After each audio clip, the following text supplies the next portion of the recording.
మనం ఈరోజు గంగాధరలో ఉన్నాం. గంగాధరలోని మధురానగర్ గ్రామ పంచాయతీ ఇది. గంగాధర అంటే ఒకప్పుడు గంగాధర, మంగపేట, గంగాధర బ్లాక్, గంగాధర విలేజ్, ఈ గ్రామాలన్నీ కలుపుకొని కూడా ఏకమొత్తంలో గంగాధర గ్రామ పంచాయతీ పరిధిలో ఉండేది. కేసీఆర్ ప్రభుత్వంలో, అప్పటి గత ప్రభుత్వంలో చిన్న గ్రామ పంచాయతీలు కూడా ఎవరైతే డిమాండ్ ఉందో ఆ డిమాండ్లకు అనుగుణంగా ప్రజల అభిష్టానికి అనుగుణంగా ప్రతి గ్రామ పంచాయతీని ఏర్పాటు చేసి విడదీసి ఏర్పాటు చేయడం జరిగింది. ఆ క్రమంలో కూడా ఏర్పడిందే ఈ మధురానగర్ గ్రామ పంచాయతీ. ఈరోజు మనం మధురానగర్ గ్రామ పంచాయతీకి వచ్చి అసలు వీడియో చేయడానికి గల ఉద్దేశం ఏంటిది అంటే, మన కరీంనగర్ ఉమ్మడి జిల్లా మొత్తంలో కూడా గంగాధర గ్రామ పంచాయతీ అంటే మధురానగర గ్రామ పంచాయతీ అంటే ఒక హడల్ లేదా ప్రతి ఒక్క రాజకీయ పార్టీ కావచ్చు, రాజకీయ నాయకుడు కావచ్చు ఇటువైపు చూస్తూ ఉంటారు. ఎందుకు అంటే అంతటి ఉత్కంఠత రేపేదే మధురానగర్ గ్రామ పంచాయతీ రాజకీయాలు. దాదాపుగా ఇక్కడి రాజకీయాలు జిల్లాను కూడా శాసిస్తున్న సందర్భాలు మనం అనేకం చూసాం. చొప్పదండి నియోజకవర్గానికి సంబంధించిన నాయకులు కరీంనగర్ ఉమ్మడి జిల్లాను సైతం శాసించిన దాఖలాలు మనం చూడడం జరిగింది. అందులో గంగాధర ఈ మధురానగర్ గ్రామ పంచాయతీ అంటే ఇంకా చెప్పనవసరం లేదు. దాదాపు ఇక్కడ సర్పంచ్ గత కొన్ని దఫాలుగా జరిగిన గ్రామ పంచాయతీ ఎన్నికల్లో అభ్యర్థుల యొక్క ప్రచారం కావచ్చు, వారు చేస్తున్న అనుసరించే పద్ధతులు కావచ్చు, ఒక ధారాళంగా ఒక నదిలాగా ప్రవహిస్తాయన్నదానికి ఈ గ్రామ పంచాయతీ నిదర్శనము. ఇక్కడ పోటాపోటీ రాజకీయాలు నడుస్తాయి. ఈ పోటాపోటీ రాజకీయాల్లో దాదాపు అన్అఫీషియల్గా ఒక్కొక్క సర్పంచ్ అభ్యర్థి దాదాపు 50 నుండి కోటి రూపాయల వరకు కూడా ఖర్చు పెట్టుకున్న సంగతి మనకు దాదాపు తెలిసిన సంగతి.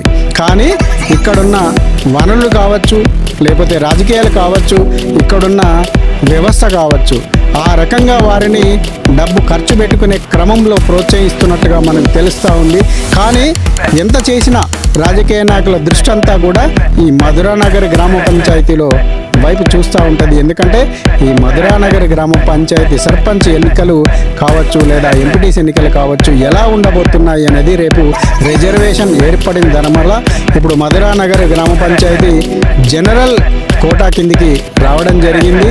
జనరల్ కోటాలో చాలా వరకు అభ్యర్థులు ఎంతవరకు ఏ మేరకు వారి అదృష్టాన్ని పరీక్షించుకొని ఉన్నారో మనకు రాబోయే ఎలక్షన్లలో మనకు ఎన్నికల్లో తేడతెల్లం కానుంది. ఇక్కడి రాజకీయ నాయకుల్లో ఇంతటి పోటీ వాతావరణాన్ని తీసుకురావడానికి గల కారణం ఇటు జగిత్యాల కావచ్చు, కరీంనగర్ కావచ్చు, ఇటు వేములవాడ సిరిసిల్ల కావచ్చు, ఇటు వైపు ఉత్తరం వైపు అయితే పెగడపల్లి వైపు కావచ్చు, గంగాధర ఈ మధురానగర్ అనేది సెంటర్ పాయింట్గా ఉంటుంది. 4 రోడ్ల కూడలిగా ఉంటూ చుట్టుప్రక్కల గల ఒక 50 గ్రామాలకు ప్రధాన కేంద్రంగా మారింది. ఈ ప్రధాన కేంద్రం అవడంతో దాదాపు రోజువారీ ఈ చుట్టుపక్కల గల 50 గ్రామాల నుండి ఇక్కడ సెటిల్ కావడానికి కావచ్చు, వివిధ అవసరాల నిమిత్తం కావచ్చు, రోజు వస్తూ పోతూ ఉంటారు. ఈ క్రమంలో కూడా ఇక్కడ ఈ రియల్ ఎస్టేట్ వ్యాపారం అత్యంత వేగంగా వృద్ధి చెందింది. దాదాపు కరీంనగర్లో కంటే కూడా ఈ గంగాధర మధురానగర్ గ్రామ పంచాయతీలో ఇళ్ల స్థలాల ధరలు అత్యధికంగా ఉంటాయంటే మీరు నమ్మవలసిందే. దాదాపు ఇక్కడ 10 లక్షలకు తక్కువ కాకుండా గుంట ధర లభిస్తుంది. ఇంకా దగ్గరికి మెయిన్ రోడ్ వైపు కనుక వెళ్తూ ఉంటే ₹1,00,00,000 పెట్టినా కూడా గుంట స్థలం దొరకని పరిస్థితి గంగాధరలో ఈ మధురానగర్ గ్రామ పంచాయతీలో మనకు కనబడుతూ ఉంటుంది.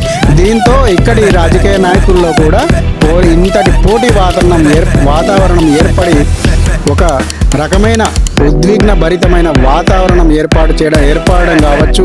అదేవిధంగా రాజకీయ నాయకుల్లో కూడా తమ అదృష్టాన్ని పరీక్షించుకోవడానికి మధురానగర్ సర్పంచి అయితే చాలు నేను అనే ఒక మానసిక ఉద్దేశం ఏర్పడడం కావచ్చు. నేను సర్పంచ్ని కావాల్సిందే, నేను ఒక వేదికకు పెద్దరికం చేయాల్సిందే అని చెప్పి ఇక్కడి ఆశావాహులు ప్రయత్నిస్తూ ఉంటారు.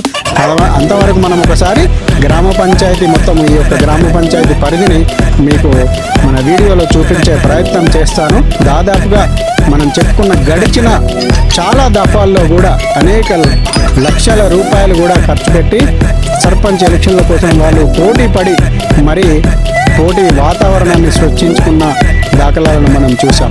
ఇప్పుడు రేపు రాబోయే ఎలక్షన్లలో కూడా ఏం జరుగుతుందో మనం ఖచ్చితంగా వేచి చూద్దాం. అన్న, ఇప్పుడు గంగాధర గ్రామ పంచాయతీ, ఇప్పుడు రాష్ట్రం అంతా కూడా ఎలక్షన్ వాతావరణం వచ్చింది. ఈ ఎలక్షన్ వాతావరణంలో కూడా గంగాధర గ్రామ పంచాయతీ జనరల్ అయింది. దాదాపు గత కొన్ని సంవత్సరాలుగా కూడా మనం గంగాధరను చూస్తూ ఉన్నాం కదా. గంగాధరలో ఎలాంటి అభివృద్ధి మీరు కోరుతూ ఉన్నారు? మీ పేరు చెప్పండి ఫస్ట్. మీ పేరు? పవన్ కుమార్, గంగాధర ఎక్స్ రోడ్ మాది. అయితే ఇక్కడ మెయిన్ ఏంటంటే ప్రధాన రహదారి పైన ట్రాఫిక్ బాగా ఉంటుంది. ఇక్కడ ఏంటంటే సిగ్నల్ అనేది, ట్రాఫిక్ సిగ్నల్స్ అనేటివి ఏం లేవు. మామూలుగా రోడ్ల మీద ఎట్లా పోతారో అదే స్పీడ్తో వస్తున్నారు. దాంతో యాక్సిడెంట్లు జరుగుతున్నాయి. దీన్ని రాజకీయ నాయకుల దృష్టికి తీసుకుపోయిన తర్వాత ఒక 1 month 2 months వరకు ట్రాఫిక్ కానిస్టేబుల్ రోడ్ మీద ఉండి కంట్రోల్ చేసారు. మళ్ళీ తర్వాత యథావిధిగా అయిపోయింది. ఇక్కడ స్పీడ్ బ్రేకర్లు కానీ లేకపోతే అంబేద్కర్ స్టాచ్యూను రోడ్డుకు సెంటర్లో పెట్టడం కానీ ఏదైనా జరిగితే మాత్రం ఈ ప్రధాన కూడలు అనేది చేంజ్ అవుతుంది. అన్ని రకాలుగా స్పీడ్ కంట్రోల్ అనేది ఆటోమేటిక్గా జరుగుతుంది. ఏదో రకంగా కానిస్టేబుల్ లేకున్నా కానీ రోడ్ మీద వెళ్తుంది అనే ఉద్దేశం. అంటే ఇప్పుడు చౌరస్తాను ట్రాఫిక్ కంట్రోల్ సిగ్నల్గా మార్చాలని మీరు కోరుతా ఉన్నారు. రాష్ట్ర ప్రభుత్వం ఎట్లాగైతే స్థానిక సంస్థలకు ఎన్నికలు పిలిపించింది, అది కోర్టులో కేసులు ఉన్నప్పటికీ కూడా, కాకపోతే ఎన్నికలకు రాష్ట్ర ప్రభుత్వం అయితే ముందుకెళ్తాం, ఎలక్షన్ కమిషన్ అయితే ముందుకెళ్తాం. ఈ దశలో ఇప్పుడు మన గంగాధర మధురానగర్ గ్రామ పంచాయతీ కూడా ఎన్నికలు రేపు పెడతారు కాబట్టి ఇందులో వాస్తవంగా గ్రామ రాజకీయాలు కావచ్చు, ఈ మధురానగర్ గ్రామ నాయకత్వాన్ని కావచ్చు, మీరు ఎలాంటి నాయకత్వాన్ని కోరుతున్నారు యువత పరంగా? అంటే ఈ యువకుల పరంగా అయితే ప్రస్తుతానికి నమస్తే, నా పేరు రాజేంద్ర ప్రసాద్, మాది మధురానగర్ గ్రామము. ఇక్కడ లోకల్ నివాసిని నేను. ఇంకొకటి ఏంటంటే ఈ మధురానగర్ సమస్యలు అంటే పెద్ద ఏం లేవు కానీ చిన్న చిన్న రోడ్డు సమస్యలు కానీ కేంద్ర ప్రభుత్వం నుంచి భారీగానే నిధులు వచ్చినాయి. కానీ ఇప్పటి వరకు చూసుకుంటే ఇట్లాంటి రోడ్డు గురించి ఎన్నిసార్లు ప్రభుత్వాన్ని విన్నవించుకున్న తర్వాత కూడా ఈ దుమ్ము పరిష్కారం చేయట్లేదు. ఇంత హెడ్ ఆఫ్ సిటీ మన ఇప్పుడు మేజర్ గ్రామ పంచాయతీలలో ఇదో పెద్ద గ్రామ పంచాయతీ, ఇప్పటికీ దుమ్ముతోనే సతమతం అవుతున్నాం. ఇప్పుడున్న ప్రజలైతే, ఇక్కడ ఈ ఏరియాలో ఉన్న ప్రజలైతే ఈ దుమ్ము వల్ల సతమవుతున్నాం.